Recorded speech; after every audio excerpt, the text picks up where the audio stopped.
السلام علیکم ورحمۃ اللہ وبرکاتہ۔ الحمد للہ رب العالمین، والصلاة والسلام على أشرف الأنبياء والمرسلين وعلى آله وأصحابه وأزواجه وذرياته وأهل بيته أجمعين، أما بعد، فقد قال الله تبارك وتعالى في القرآن المجيد والفرقان الحميد: فأعوذ بالله من الشيطان الرجيم، بسم الله الرحمن الرحيم: والذين يكنزون الذهب والفضة ولا ينفقون في سبيل الله فبشرهم بعذاب أليم يوم يحمى عليها في نار جهنم فتكوى بها جباههم وجنوبهم وظهورهم هذا ما كنزتم لأنفسكم فذوقوا ما كنتم تكنزون. صدق الله المولانا العظيم وصدق رسوله النبي الكريم،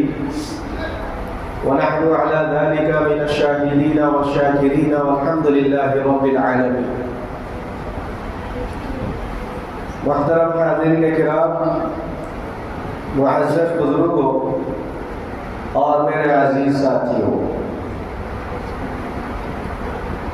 ہم سب مل کر وجہ تخلیق کائنات سرور قوم و مقام تاجدار مدینہ، خاتم النبیین، سید المرسلین، شفیع المذنبین صلی اللہ علیہ وسلم کی خدمت میں نذرائے عقیدت درود شریف پیش کریں. اللہم صلی علی سیدنا شفیعنا وحبیبنا ونبینا ومولانا محمد وبارک وسلم. اللہ تبارک و تعالی نے قرآن مجید و فرقان حمید کو ہم تمام کی ہدایت کے لیے نازل فرمایا. میرے اور آپ کے آقا حضور پرنور صلی اللہ علیہ وسلم کو رب العالمین نے رحمت للعالمین بنا کر مبعوث فرمایا.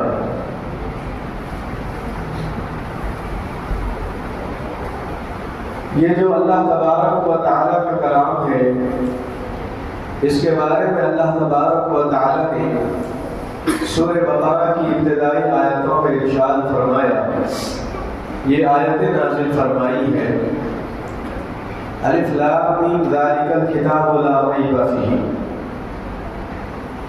یہ ایسا عظیم الشان اللہ کا کلام ہے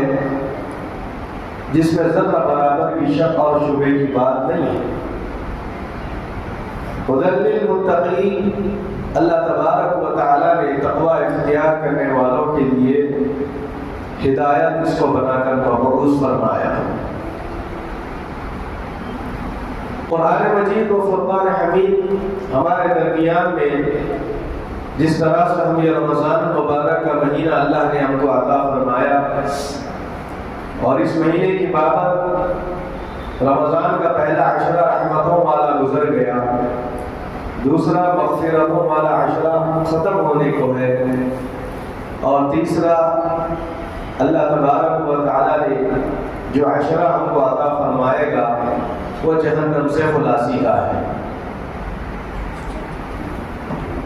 حضور پاک صلی اللہ علیہ وسلم کی سنت مبارکہ تھی کہ جیسے ہی رمضان المبارک کا مہینہ اور اس کا جب آخری عشرہ آتا تو آقا دو جہاں صلی اللہ علیہ وسلم اعتکاف فرمایا کرتے، اور اس میں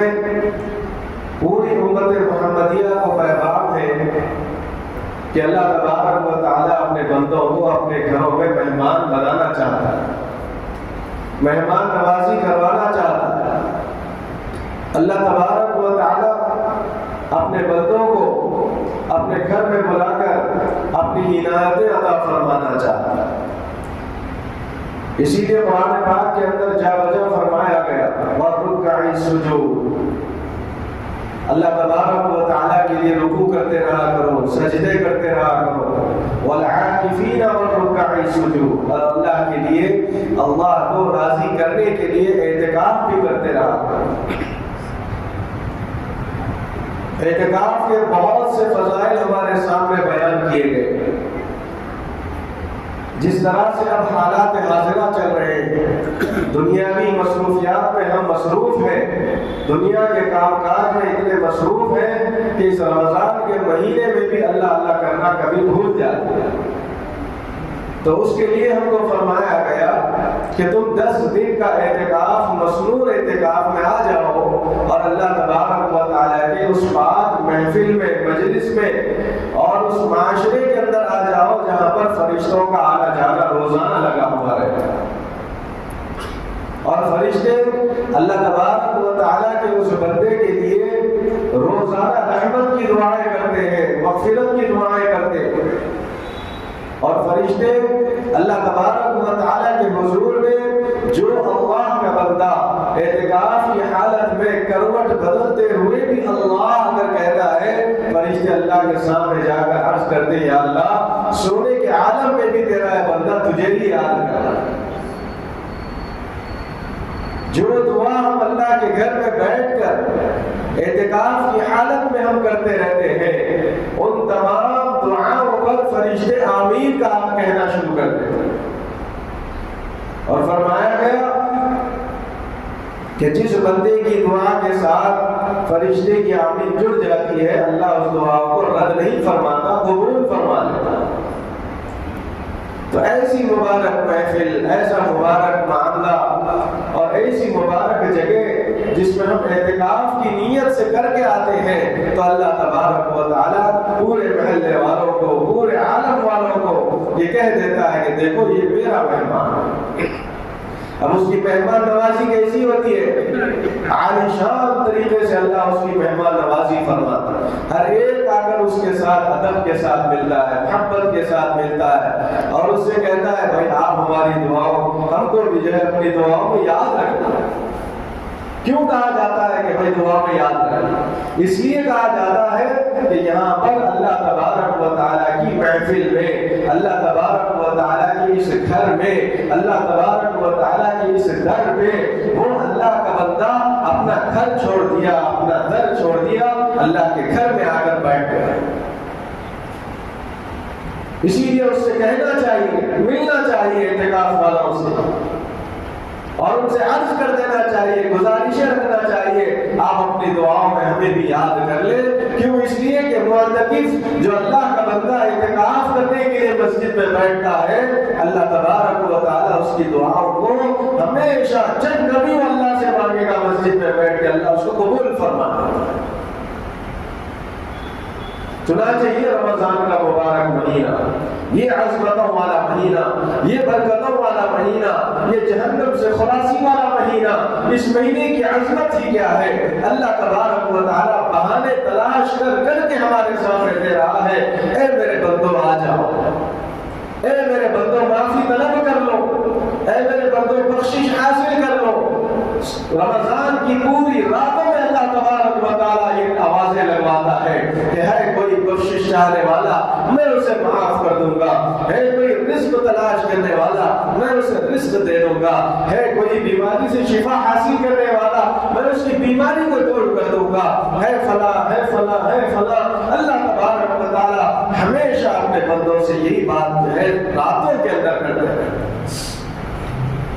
یہ جو اعتکاف والا معاملہ ہے، 3 طریقے سے اس کو کرنے کا حکم دیا گیا. 3 طرح کے اعتکاف ہوتے ہیں. پہلا جو اعتکاف ہوتا ہے وہ نظر والا ہوتا ہے، جو واجب ہوتا ہے کہ اگر کوئی بندہ یہ نیت کر لیا، نظر مان لیا، منت مان لیا کہ میرا فلاں کام ہو جائے گا تو میں اعتکاف کروں گا، تو وہ اس کے لیے واجب ہے، زندگی میں اس کے لیے کرنا ضرور ہے. اور ایک دوسرا اعتکاف ہے مسنون. یہ جو رمضان المبارک کے اندر جو آخری عشرے میں ہم اعتکاف کرتے ہیں، یہ مسنون اعتکاف ہے. اور یہ اعتکاف 10 دن کا اعتکاف ہے. یہ اعتکاف 20 رمضان المبارک کی افطار سے پہلے پہلے اللہ کے گھر میں آ جانا چاہیے، یا عصر کے بعد آپ آ جائیں. کیوں؟ اس لیے کہ فرمایا گیا کہ 21ویں جو تاریخ ہوتی ہے وہ رات میں مغرب سے شروع ہو جاتی ہے، اسلامی کیلنڈر کے حساب سے. تو فرمایا گیا رمضان المبارک کا عظیم مہینہ، اور اس عظیم مہینے میں عظیم اعتکاف ہم کو کرنا ہے۔ آپ کی اس مسجد میں بھی الحمدللہ قیام اللیل کا انتظام بھی رہے گا، اور اس مسجد کے اندر اعتکاف کا بھی انتظام انشاءاللہ ثم انشاءاللہ بالکل رہے گا۔ اور تیسرا جو اعتکاف ہے وہ نفل اعتکاف، مستحب اعتکاف۔ جب کبھی ہم اللہ کے گھر میں آ جائیں، مسجد میں داخلہ لے لیں، مسجد میں آنے سے پہلے یہ نیت کر لے نویتو یا اللہ، میں نے نیت کر لی ہے۔ کیا نیت کی ہے؟ سنت الاعتکاف۔ بعض لوگ یہ سمجھتے ہیں کہ زبان سے اقرار کرنا اور عربی الفاظ پڑھنا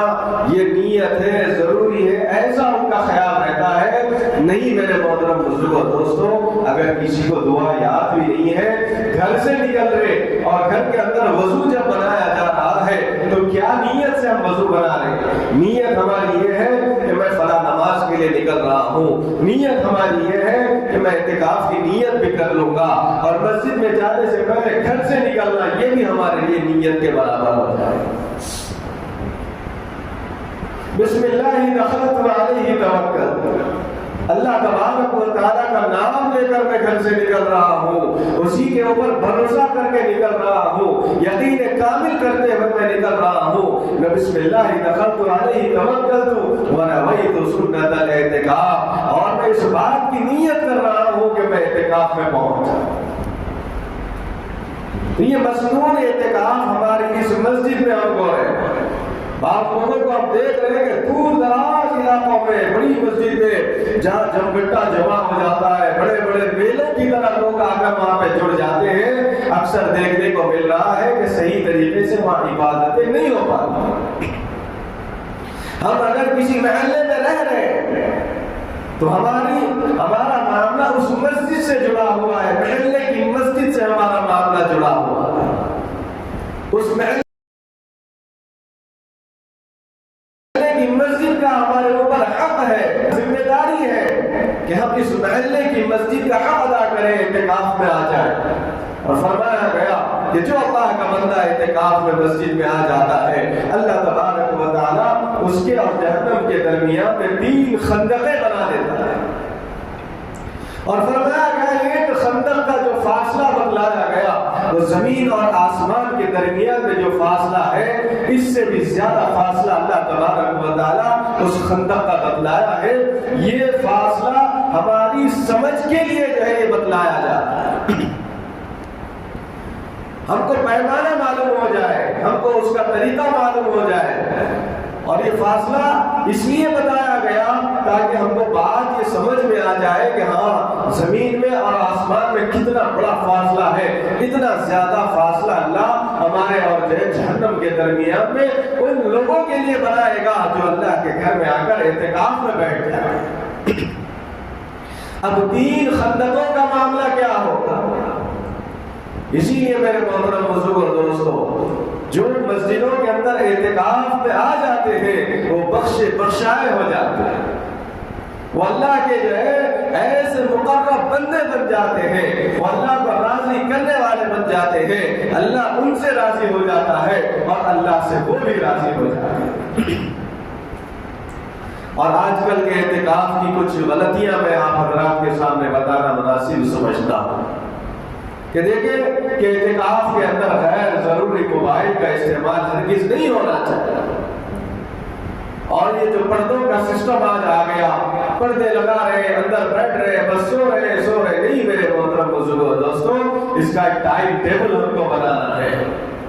اور ٹائم ٹیبل کیسا ہے؟ ٹائم ٹیبل سونے کا ٹائم ہم کو جو ہے مقرر کرنا ہے، پھر اٹھنے کا ٹائم مقرر کرنا ہے، پھر جو ہے تلاوت قرآن کا ٹائم ہم کو مقرر کرنا ہے، ذکر اذکار کا ٹائم ہم کو مقرر کرنا ہے، اور ہم کو تسبیحات کا ٹائم مقرر کرنا ہے، صلاۃ التسبیح کا ٹائم ہم کو مقرر کرنا ہے۔ یہاں تک کہ فرمایا گیا کہ نوافل پڑھنے کا اور خاص طور پر قضائے عمری کا بہت بڑا یہ ذریعہ ہمارے لیے کہ ہم اس میں قضائے عمری بھی ادا کر سکتے ہیں۔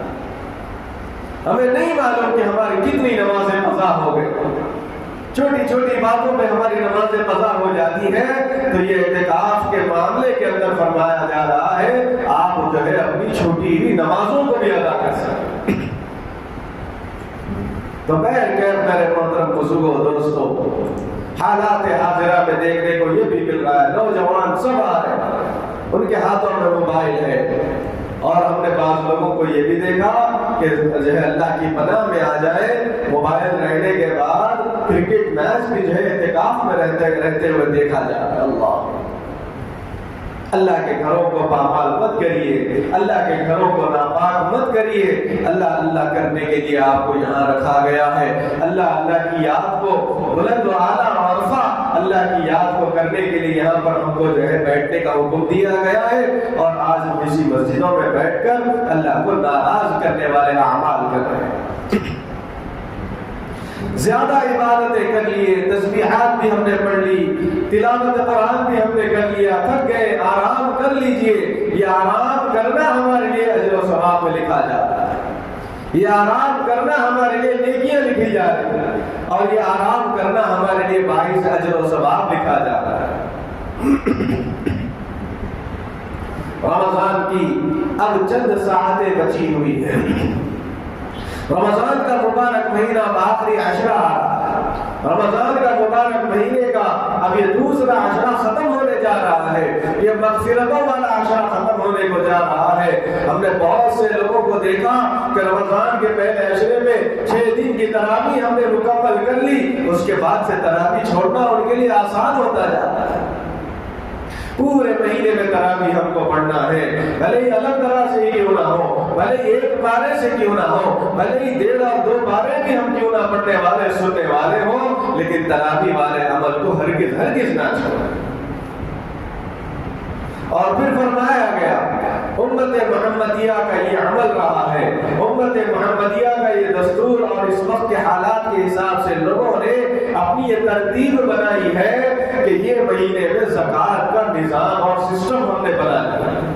بہت اچھی بات ہے، کیوں؟ اس لیے کہ فرمایا گیا ایک نفل اگر رمضان میں ادا کریں گے فرض کے برابر ثواب ملے گا، ایک فرض ادا کریں گے 70 فرضوں کے برابر ثواب ملے گا۔ اب اگر اللہ کی رحمت جوش میں آ گئی تو 70 نہیں، 700 نہیں، 7000 نہیں، بلکہ انکاؤنٹنگ اللہ تبارک و تعالیٰ اجر دینے پر قادر ہے۔ ہم 1 روپیہ اللہ کے راستے میں خرچ کریں گے، رمضان کے مہینے میں 70 روپے خرچ کرنے کے برابر۔ اب آپ بتلائیے جو صاحب نصاب ہے اگر وہ ابھی تک زکوٰۃ کو ادا نہیں کیے ہیں، اور صاحب نصاب ان کو کہا گیا کہ 52.5 تولے سونا چاندی اور 7.5 تولے سونا جس کے پاس جو ہے رہتا ہے، پورا سال اس کے اوپر اس کی ملکیت میں وہ مال رہتا ہے، وہ سونا چاندی رہتا ہے، یا اس مال کے برابر یا اس سونے چاندی کے برابر روپیہ پیسہ ہمارے پاس پورے سال ہماری ملکیت میں رہتا ہے، وہ صاحب نصاب ہو جاتا ہے۔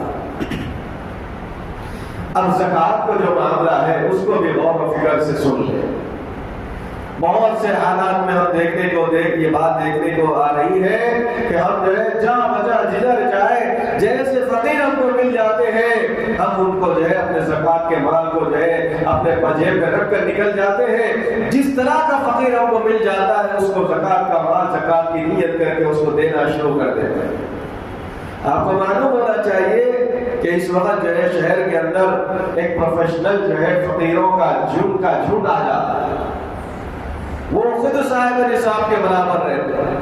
وہ خود جو ہے مال و اسباب ان کے پاس موجود رہتا ہے، لیکن کیا کرے کسی کی عادت رہتی ہے اور کسی کا پروفیشنل بن گیا ہے، کسی کا کمائی کا ذریعہ بن گیا ہے، کسی کا جو ہے دھوکہ دہی کا ذریعہ بن گیا ہے۔ تو آپ یہ ہرگز عمل نہ کریں کہ اپنے زکوٰۃ کے مال کو ہر کس و ناقص کو آپ دیتے جائیں، بلکہ آپ تحقیق کریں اپنے مال کو دینے سے پہلے،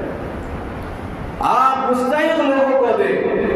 آپ اپنے مال کو ایسے لوگوں کے گھروں تک پہنچائیں۔ ہم یہ تصور کر کے بیٹھ گئے ہیں کہ زکوٰۃ کا مال ہمارے پاس رکھا ہوا ہے، لوگ ڈھونڈتے ہمارے پاس آئیں گے اور پھر آ کر منتیں سماجتیں کریں گے، اپنے حالات رکھیں گے، ہم فقیر ہو گئے، پریشان ہو گئے، ہم جو ہے کھانے کو ترس رہے ہیں، تب جا کر ہم اپنا مال نکالیں گے۔ یہ ہمارا غلط خیال ہے۔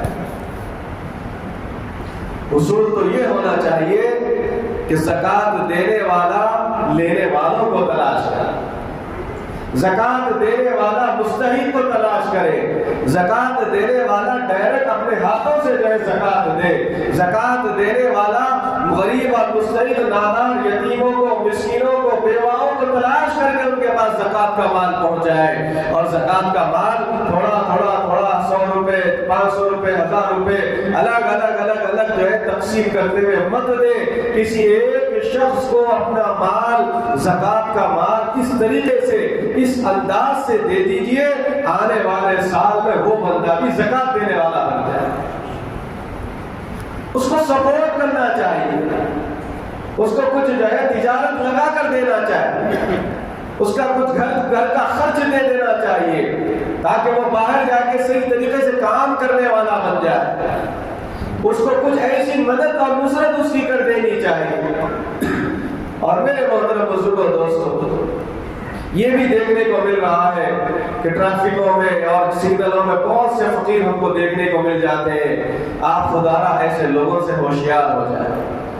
میں تو ایک مشورہ یہ بھی دینا مناسب سمجھتا ہوں کہ یہ جتنے پروفیشنل فقیر ہم کو نظر آ رہے ہیں روڈوں کے اوپر،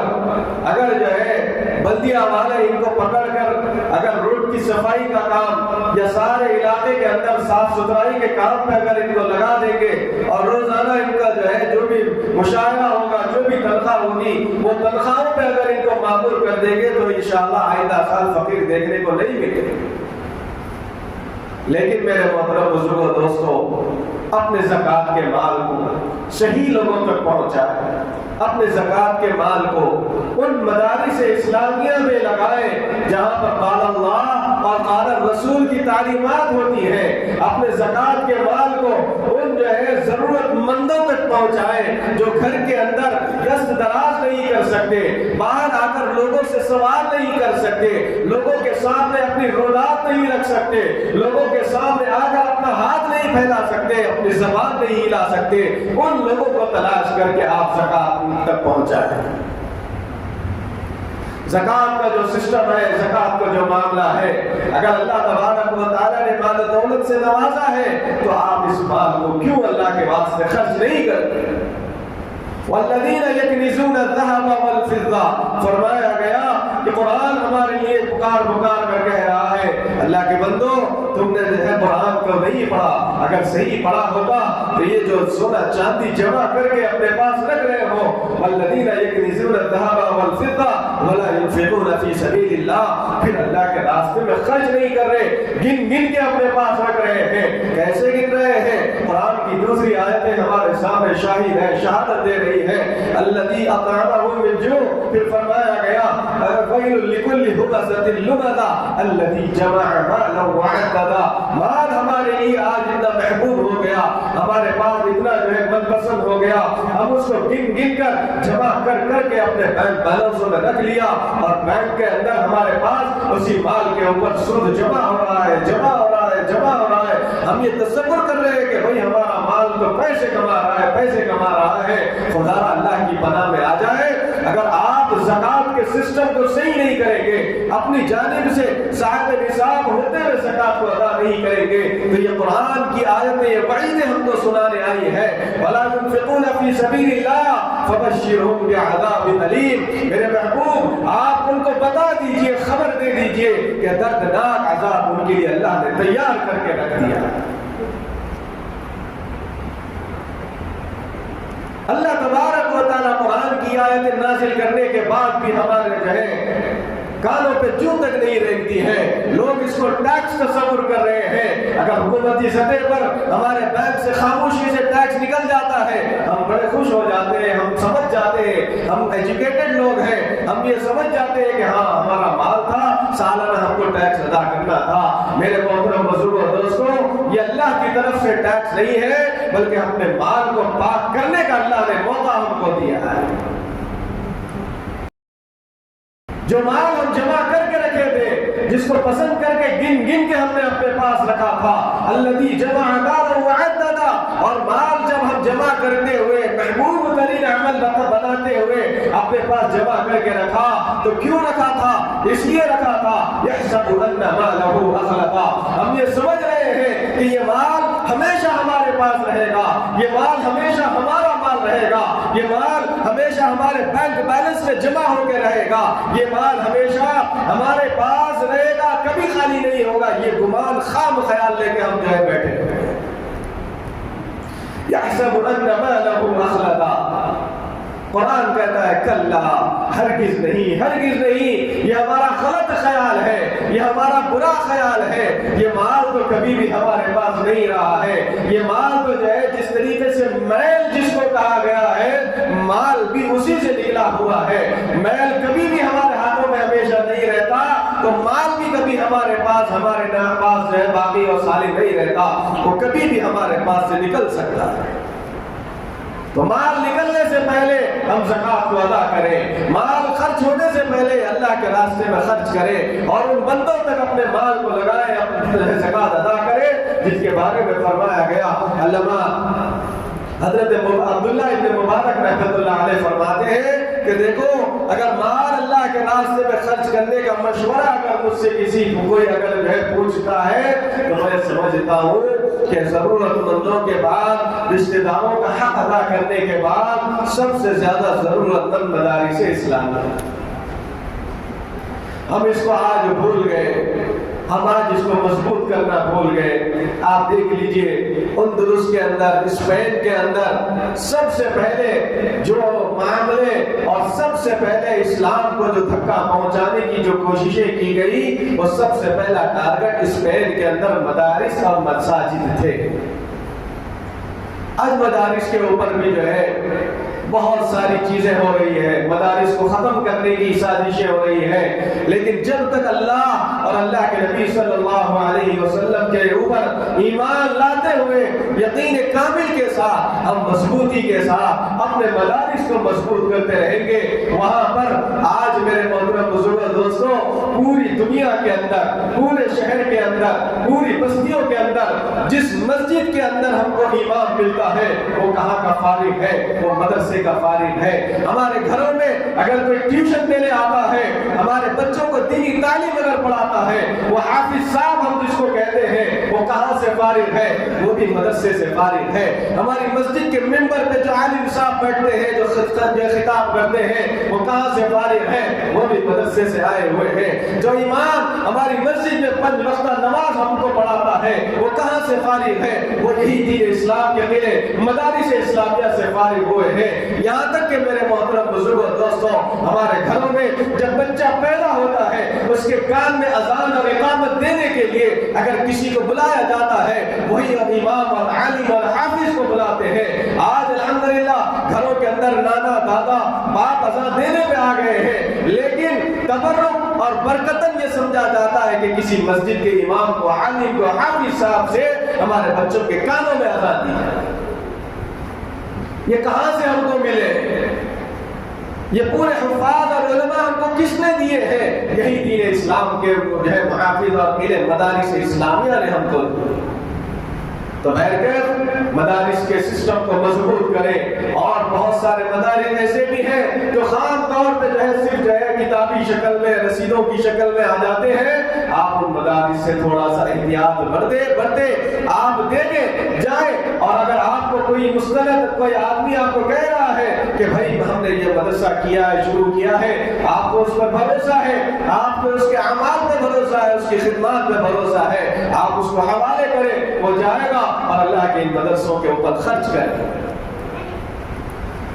پھر قرآن ہمارے سامنے کہہ رہا ہے فَبَشِّرْهُمْ بِعَذَابٍ أَلِيمٍ، اللہ کے بندو اگر کوئی اللہ کے راستے میں خرچ نہیں کریں گے، زکوٰۃ ادا نہیں کریں گے، اللہ تبارک و تعالیٰ کے راستے میں ہاتھ بڑھانے سے، خرچ کرنے سے اپنے ہاتھوں کو روکے رکھو گے، فَبَشِّرْهُمْ بِعَذَابٍ أَلِيمٍ، پھر فرمایا گیا ان کو دردناک عذاب کی خبر دے دو۔ پھر فرمایا جا رہا ہے یوم یحمى علیہا فی نار جہنم، اللہ تبارک و تعالیٰ جس سونے چاندی کو جمع کرتے ہوئے محبوب محبوب ترین جس چیز کو ہم کہتے تھے اس کو جمع کر کر کے اپنے پاس رکھ رہے تھے، اس کو جہنم کی آگ میں تپایا جائے گا، جہنم کی آگ میں پگھلایا جائے گا، پھر فرمایا جائے گا فرشتوں اس کے پٹھوں کو ملو، اس کے کندھوں کو ملو، اس کی پیشانی کو اس مال سے رگڑ دو، اس جہنم کے پیٹ کو، اور ان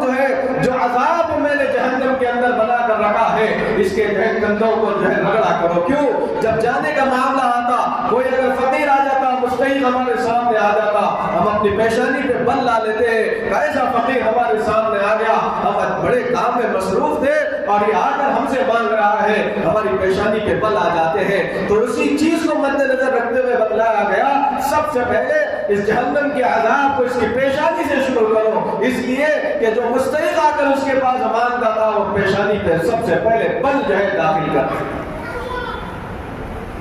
فَتُقْوَى بِهَا جِبَاهُهُمْ وَجُنُوبُهُمْ، پھر فرمایا گیا اس کے کندھوں کو جہنم کے عذاب کے وہ رگڑا کرو، اس لیے کہ وہ اپنے سامنے کا حصہ پھیر لیتا ہے جب کبھی کوئی فقیر مانگنے والا مستحق آدمی آتا ہے۔ پھر فرمایا گیا اس کے کمر کو رگڑو، اس لیے کہ کمر دکھا کے، پیٹ دکھا کے وہ اللہ کے راستے میں جانے سے اپنے آپ کو روک لیتا تھا، خرچ کرنے سے روک لیتا تھا، اسی لیے فرمایا گیا جہنم کے وہ عذاب کو اس کے اوپر رگڑا جائے گا اور کہا جائے گا میرے بندے تو نے نمازیں تو بہت پڑھ لی، حج تو بہت ادا کر لیے، روزے بھی تو نے رکھ لیے، لیکن جو فرض تیرے اوپر تھا، زکوٰۃ کا فرض تھا، تو نے اس کو ادا نہیں کیا، اس لیے اللہ تبارک و تعالیٰ نے تجھے اس عذاب میں مبتلا کیا۔ پھر فرمایا جاتا ہے ھذا ما کنزتم، دیکھ میرے بندے یہی وہ جہنم کا عذاب، یہی وہ سزا تھی دنیا کے اندر اللہ تبارک و تعالیٰ تیرے لیے بتانا چاہ رہا تھا۔ نبی پاک صلی اللہ علیہ وسلم کے حوالے سے اللہ تبارک و تعالیٰ نے خبر دی تھی، اس خبر کو تو بھلا دیا تھا۔ ھذا ما کنزتم لانفسکم فذوقوا ما کنتم تکنزون، فرمایا جا رہا ہے کہ دیکھو اب چکو یہ جہنم کا عذاب جس کا میں نے دنیا کے اندر وعدہ کیا۔ میرے محترم بزرگوں دوستو، آؤ اللہ کے گھروں میں آؤ، لوگوں کو افطار کراؤ، اپنے مال کو فراخ دلی سے پھیلاؤ، پھر دیکھ لینا اللہ کیسے ہمارے مال کے اندر فراخ دلی کا معاملہ فرماتا ہے۔ فرمایا گیا لئن شکرتم، اے میرے بندو تم شکر گزاری والا معاملہ کر لو، لازیدنکم، میں تمہارے اندر اور زیادتی اضافہ کر دوں گا، فاذکرونی، اے میرے بندے تم مجھے یاد کر لے، اذکرکم، میں بھی تجھے یاد کروں گا، واشکرولی، اے میرے بندے تو میرا شکر ادا کر، ولا تکفروا، میری ناشکری نہ کرنا۔ جو اللہ کے بندے ناشکری کرنے والے بن جائیں گے اللہ تبارک و تعالیٰ اس کو دنیا بھی اس کی غارت کر دیں گے، آخرت میں بھی اس کے لیے دردناک عذاب۔ میں کیا میرے محترم بزرگوں دوستو، مصنون اعتکاف کے لیے میں پھر یہ آپ حضرات کے سامنے کہہ رہا ہوں کہ ہماری اس مسجد کے اندر الحمدللہ انتظام کیا گیا ہے، آپ میں سے جو ہمت کرتے ہوئے اخلاص کے ساتھ، خشوع اور خضوع کے ساتھ اللہ کے اس گھر میں مصنون اعتکاف میں آ جائیں، یہ مبارک محفل میں بیٹھ جائیں، فرشتوں کی محفل میں آ جائیں، دنیا کے لیے ہم 11 مہینے 20 دن ہم لگا دیے، 10 دن اللہ کے لیے لگانا کوئی بڑی بات نہیں۔ پھر آپ دیکھ لینا ہمارے گھر کے حالات ٹھیک ہو جائیں گے، گھر کے اندر کی بیماریاں ختم ہو جائیں گی، گھر کے اندر کے ساری پریشانیاں ختم ہو جائیں گی، گھر کے اندر کے سارے حالات ہمارے سدھر جائیں گے، رزق میں برکتی آ جائے گی، گھر کی ساری مشکلات ختم ہو جائیں گی، مسائل ختم ہو جائیں گے۔ کیوں؟ اس لیے اللہ ہمارا وکیل بن جائے گا، اللہ ہمارا حامی اور ناصر بن جائے گا، اللہ ہمارے قدم قدم پر ہماری مدد اور نصرت کرنے والا بن جائے گا۔ تو اس سے بڑھ کے ہم کو اور کیا چاہیے؟ منت سے، سماجت سے، عزت سے مانگو، منت سے، سماجت سے، عزت سے مانگو، بندے ہو رب کے تو رب سے مانگو، یہ رب سے مانگنے کا مہینہ ہے، یہ رب سے جہنم سے خلاصی مانگنے کا مہینہ، اور یہ عشرہ جہنم سے خلاصی کا مہینہ اور عشرہ آ رہا ہے، اس کو غنیمت جانے۔ اور فرمایا گیا یہ عشرہ ہم جو بیٹھتے ہیں اعتکاف میں کس لیے بیٹھتے ہیں؟ اس لیے ہم بیٹھتے ہیں تاکہ ہم کو لیلۃ القدر مل جائے، تاکہ وہ طاق راتیں ہم کو مل جائے، تاکہ وہ سارے رموز اللہ کے ہم حاصل کرنے والے مل جائیں، وہ برکتیں ہماری جھولی میں آ جائیں، وہ رحمتیں ہماری جھولی میں آ جائیں، وہ اللہ کی طرف سے عنایتیں ہماری جھولی میں آ جائیں، جس کو اللہ تبارک و تعالیٰ پورے رمضان کے مہینوں میں راتوں میں اعلان کرا رہا ہے کہ ہے کوئی بخشش چاہنے والا، مغفرت طلب کرنے والا، روزی حاصل کرنے والا، حاجتوں کو پورا کرنے والا، پورا کرانے والا اللہ تبارک و تعالیٰ ہدایت دے رہا ہے، تو میرے محترم بزرگوں دوستوں، ہم کیوں جو ہے سستی کاہلی کا معاملہ کر رہے ہیں؟ آ جائیں اللہ کے گھر میں، آ جائیں اللہ کے مہمان بن جائیں اور روزہ افطار کرانے والے بن جائیں، اللہ کے راستے میں خرچ کرنے والے بن جائیں، اللہ تبارک و تعالیٰ کو راضی کرنے والے بن جائیں۔ ہمارے پاس دو مدارس ایسے چلتے ہیں جو الحمدللہ قرآن و حدیث کی تعلیمات پہ ہو رہی ہے۔ آپ جو ہے مجھ سے معطل صاحب سے مل کر آپ تعاون یہاں بھی کر سکتے ہیں، اور جہاں آپ جو ہے چاہیں، جس مدرسے کو آپ چاہیں، جس علاقے میں آپ چاہیں، جس رشتہ دار کو آپ چاہیں، اپنے زکوٰۃ کے مال کو ضرور پہنچائیں۔ خدا را زکوٰۃ والے نصاب کو، نظام کو خراب مت کرے، اس کے اندر جو ہے ذرہ برابر بھی لغزش آنے نہ دے۔ وقت کافی ہوتا چلا جا رہا ہے میرے محترم بزرگوں دوستوں، آخر میں یہی بات عرض کرتے ہوئے اپنی بات کو ختم کروں گا کہ مسنون اعتکاف بہت بڑا عمل ہے، اللہ تبارک و تعالیٰ کو راضی کرنے والا عمل ہے، اور اس اعتکاف کے اندر دنیا و ما فیہا کی باتوں کو ہرگز نہ کرے۔ اس میں اللہ کے رسول صلی اللہ علیہ وسلم کو یاد کرنا، محبتوں میں اضافہ کرنا، تلاوت قرآن کے اندر اور شغف پیدا کرنا، یہ اس لیے جو ہے اعتکاف کا نظام اور سسٹم بنایا جا رہا ہے، اور اس مسجد کے اندر قیام اللیل کا معاملہ بھی رہے گا، اور روزہ افطار الحمدللہ جو ہے افطار کا انتظام بھی ہو رہا ہے، اور افطار کے بعد طعام کا انتظام بھی جو ہے چاند رات تک یعنی عید کی رات تک بھی ہو رہا ہے۔ آپ میں سے جو بھی اگر کرنا چاہتے ہیں وہ بھی جو ہے اس کے اندر حصہ لے سکتے ہیں، وہ بھی اللہ کے بندوں تک اس نیک کام اور کار خیر کے اندر حصہ لے سکتے ہیں۔ بس میں ہی چند باتوں پر اپنی بات کو ختم کرتے ہوئے اللہ رب العزت کی بارگاہ میں دعا کرتا ہوں کہ یا اللہ ہم تمام کو، ساری امت مسلمہ کو زکوٰۃ کے نظام اور سسٹم کو بہترین انداز میں ادا کرنے کی توفیق نصیب فرمائے۔ الہ العالمین ہماری ساری حاجتوں کو پورا فرمائے، جو بیمار ہے شفا کاملہ عطا فرمائے، جو محتاج ہے ان کی محتاجی کو ختم فرمائے، جو تجارتوں میں نقصان اٹھانے والے ان کی تجارتوں میں برکتیں عطا فرمائے، ان کے گھر کے حالتوں میں سدھار پیدا فرمائے۔ مرنے سے پہلے مولا ہماری زبان پر کلمہ طیبہ جاری و ساری فرمائے، ہم تمام رحمتیں عطا فرمائے۔ وصلی اللہ تعالی علی النبی الکریم، الحمدللہ رب العالمین۔